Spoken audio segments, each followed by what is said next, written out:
Salve, salve, amigas e amigos do Grande Prêmio. Tudo bem com vocês? Tudo beleza? Fernando Silva, nesse GP às 10 desta noite de segunda-feira. Uma segunda-feira abrindo praticamente aí o mês de fevereiro, um mês muito movimentado no esporte a motor, com os testes aí de pré-temporada da Fórmula 1, MotoGP, Indy, NASCAR começando. Então vai ser um mês bem movimentado e vai ser um prazer debater um pouquinho com todos vocês aqui. Falar um pouquinho sobre um assunto que movimentou o noticiário nos últimos dias da semana passada, que foi a proposta do Liberty Media a respeito de uma mudança no sistema de pontuação da Fórmula 1. Na verdade, existem duas propostas na mesa, uma delas determinando que os 15 primeiros de uma corrida pontuem, e uma outra proposta que todos os envolvidos, todos os 20 competidores no caso, somem pontos. Não significa que essas propostas vão passar, vão ser aprovadas, tudo depende da aprovação do Conselho da Mundial da FIA e das equipes também, de todo o corpo envolvido da Fórmula 1. Mas na minha visão, na minha opinião, eu vejo como propostas bem ruins, bem assim insignificantes assim por parte do Liberty Media. Nesse sentido eu falo porque elas tendem, na minha visão, ela talvez, eu não sei se é isso, mas talvez o Liberty queira democratizar os pontos em relação aos pilotos, independente da ordem de forças e tudo mais, oferecer para uma parcela maior dos pilotos. No caso, uma das propostas 75% do grid, outra proposta 100% do grid. Mas na minha visão, eu entendo que isso desvaloriza, banaliza a conquista de pontos em uma determinada corrida. Então, de repente, o objetivo de um piloto, de uma equipe média para pequena no grid, de repente chegar a uma corrida em 10º lugar, em 9º, pontuar nem que seja 1, 2 pontos, esse objetivo deixa de existir. O objetivo passa a ser simplesmente em termos de resultado, mas a pontuação é muito banal.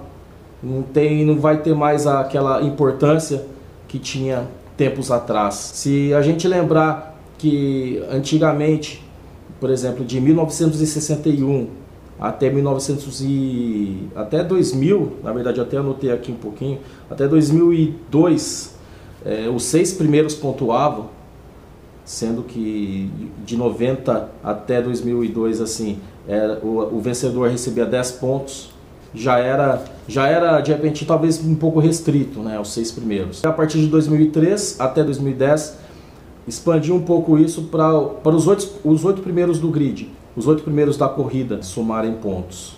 E daí de 2010 em diante, aí aumentou um pouco mais essa gama, os 10 primeiros somando pontos, com o vencedor conquistando 25. Na verdade, a soma de pontos deixou de ser um parâmetro para você comparar os resultados de um determinado piloto para o outro por conta dessas mudanças. Então não tem mais o peso, por exemplo, de um número de vitórias, de um número de pódios. Você vai ver na estatística hoje, os maiores pontuadores são dessa geração, de Lewis Hamilton, de Sebastian Vettel, de Fernando Alonso, enfim. Uma proposta como essa, além, como falei, de banalizar a conquista de pontos, ela não vai deixar com que a Fórmula 1 seja menos desigual. Na verdade, você vai maquiar isso, o Liberty Media talvez vai maquiar isso, mostrando ali, todo mundo pontuou, todo mundo conquistou pontos e tal. Mas o problema, o cerne da questão, o X da questão vai continuar ali. Vai continuar tendo a desigualdade de forças. Por exemplo, ano passado a gente viu corridas como o GP do México, em que os 5 primeiros terminaram na volta do líder e tal, mas por exemplo o sexto, no caso, o quinto, que foi o Nico Hülkenberg, terminou 2 voltas atrás. E o Liberty eu vejo que não tem trabalhado em cima desse processo que é mais importante para a Fórmula 1, que é de diminuir esse abismo entre as forças do grid.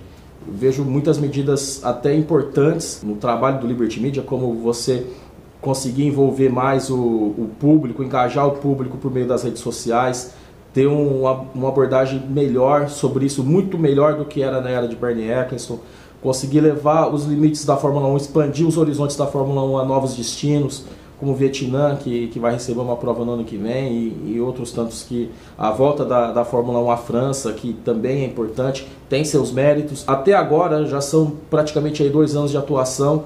Tá certo que existe muita política envolvida e as grandes forças da Fórmula 1 não querem isso, mas o Liberty acaba que não consegue no momento atingir o seu maior objetivo, que é de tornar a Fórmula 1 menos desigual. E não vai ser mudando o sistema de pontuação, oferecendo pontos para todo mundo, que a Fórmula 1 vai ser menos desigual. Pelo contrário, não vai mudar nada. Eu acho que nesse sentido o Liberty fracassa e a empresa teria que buscar outras alternativas para fazer de fato com que a Fórmula 1 seja mais equilibrada, que ofereça chances para todos, e não é na mudança de pontuação que isso vai acontecer. Tá bem, gente? Desejando a todos aí vocês uma grande semana, grande dia aí, grande terça-feira para quem estiver assistindo aí nesse comecinho de manhã, e vamos lá para mais uma semana vitoriosa de trabalho aí, muita coisa no Grande Prêmio aí para vocês, muitas novidades, e a gente vai colocando tudo para vocês aí ao longo desses próximos dias. Valeu, gente. Obrigado, valeu demais. Saudações.